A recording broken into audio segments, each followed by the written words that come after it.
La alcaldesa de Xixón robló la salida de Vox del gobierno. Asegura que no cumplieron con les sus responsabilidades de gobierno. También afea les sus declaraciones sobre el Festival de Cine. La concejala de Festexos propusiera desaniciar el Premio Rambal por considerarlo sectario.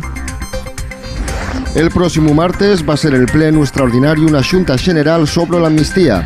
La Xunta de Portavoces aprobólo a petición del PP. A los populares nun llos prestó ni el día ni la hora, les 4:30 de la tarde.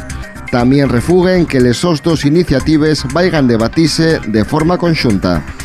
La Viceconsellería de Xusticia prevé tamar nesta legislatura el trasllau a los edificios universitarios de Llamaquique en Ubieu.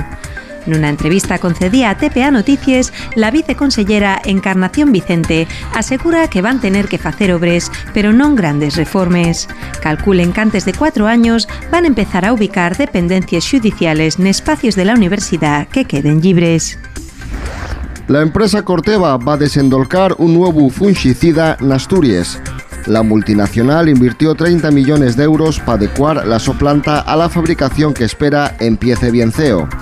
Presentólo na so factoría nel Valle de Tamón, en Carreño. Nella traballen 400 personas.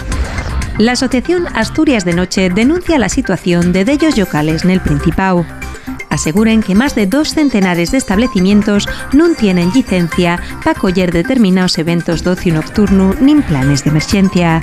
Insisten en que lleven tiempo denunciándolo, pero el momento en sin respuesta.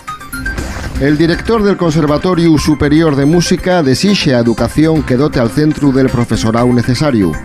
El curso empezó con 8 profesores menos de los necesarios.